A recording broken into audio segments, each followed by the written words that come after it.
শুরু থেকে আমরা যেটা এখন পর্যন্ত জানি 9,38,000 কোটি টাকার বাজেট, যদিও সেটা জিডিপির অনুপাতে ডক্টর মজিদ যেটা বলছিলেন যে 20-এর নিচে 22 পর্যন্ত আমাদের যাওয়ার সুযোগ রয়েছে, কিন্তু এই টাকাটা আমি খরচ করব সবই ঠিক আছে। আয়ের দিক থেকে আমরা যদি দেখি যে একটা বড় ঘাটতি নিয়ে আসলে আমাদেরকে এগোতে হবে, আমরা কি শুরুতেই বড় বাজেট দিব এই ধারণা থেকে বের হয়ে আসতে পারতাম কিনা, যে ঠিক আছে আমার সক্ষমতাটা আর একটু বিচার বিশ্লেষণ করি আমি?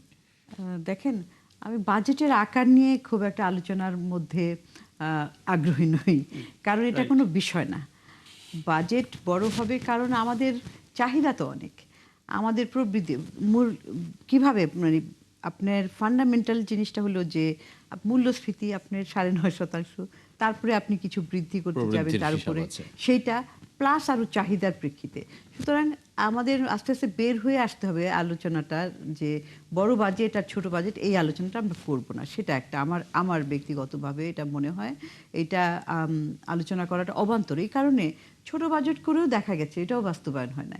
আমাদের গত বছরে যেহেতু অন্তর্বর্তীকালীন সরকার একটা স্বল্প সময়ের জন্য এসেছিলেন, বিভিন্ন ধরনের কাটছাট করে তারা একটা তারা এক বড় বাজেটের মধ্যে যায়নি, কিন্তু তারপরেও তো আমরা বাস্তবায়ন করতে পারিনি।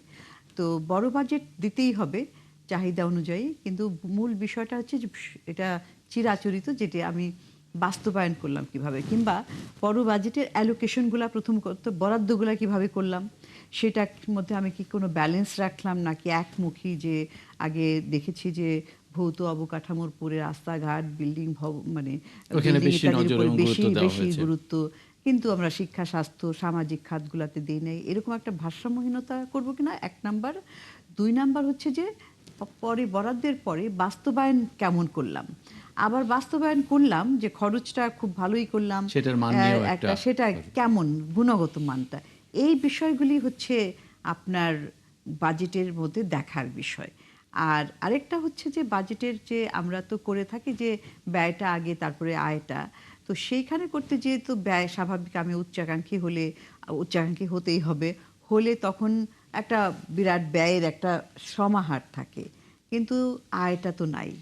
তো আয়ের যখন মিলাতে যায় তখন কিন্তু একটা সমস্যা হয়ে যায়। এবার যেহেতু রাজনৈতিক সরকারের প্রথম বাজেট, প্রথম বাজেট এসেছে, অর্থমন্ত্রীর প্রথম বাজেট, মাননীয় প্রধানমন্ত্রীও তিনি প্রথমবার ক্ষমতা নিয়েছেন, স্বাভাবিকভাবে তার কিছু নির্বাচনী প্রতিশ্রুতি বাস্তবায়ন থাকবে বা ইশতেহারে তিনি যা যা বলেছেন সেগুলো রাখার চেষ্টা করবেন।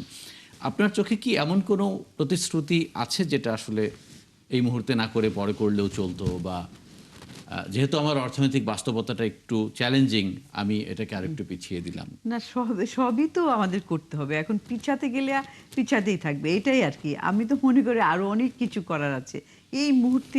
আসলে আমরা এমন একটা জায়গায় এসেছি, এবং বিশেষ করে আরো একটা বিষয়, এমনিতে তো আমাদের মতো একটা উদীয়মান দেশ, এত 18 কোটি জনসংখ্যার দেশে অনেক কিন্তু চাওয়া পাওয়ার আছে, এবং তারপরে যে আমাদের মাথাপিছু আয়ও যে এমন বেশি সেটাও না, কিন্তু এইটার বাইরেও আরো যেটা বিষয়, যে আমরা এখন এমন একটা অবস্থায় এসেছি, এবং এই বাজেটটা এমন একটা অর্থনৈতিক প্রেক্ষাপটে তৈরি হচ্ছে, সেটা আমি বলবো যে স্মরণকালের মধ্যে সবচেয়ে খারাপ অর্থনৈতিক অবস্থা।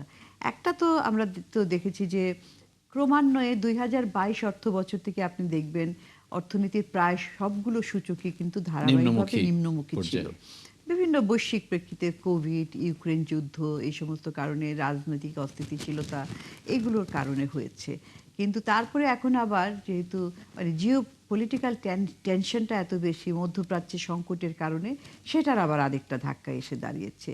তো এই সব কিছু মিলিয়ে এখন আবার এই সরকার মাত্র কিন্তু কয়েক মাস হয়েছে, এর মধ্যেই তাদেরকে বাজেটটা তৈরি করতে হচ্ছে। তো সব মিলিয়ে একটা চ্যালেঞ্জিং মুহূর্তেই বাজেটটা তৈরি করতে হয়েছে। এবং যেহেতু যখন কোনো রাজনৈতিক সরকার আসে প্রথম, এবং এই সরকার, এই দল যেহেতু বহু বছর পরে এসেছে, জনগণও দেখতে চায় যে তারা কি দিচ্ছে আমাদের জন্য, এবং তারাও দেখাতে চায় যে আমরা এই প্রতিশ্রুতি দিচ্ছি। সেই জন্য অনেক কিছুই আছে, কিন্তু আবার যেটা বললাম যে আমাদের তো সাধ আছে সাধ্য নাই, এরকম একটা অবস্থার মধ্যে তো করতে হয়। তো সেই জন্য আরও হয়তো আছে সেগুলো, কিন্তু আমার যতটা দেখছি অনেকেই আপনাদের মতো অনেকেই বলছে যে, কিংবা আলোচনায় আসছে যে বড় বাজেট, কিন্তু ওই যে চাহিদার প্রেক্ষিতে কিন্তু কেটে করা, সেটাকে খুব বেশি বড় বলা যাবে না।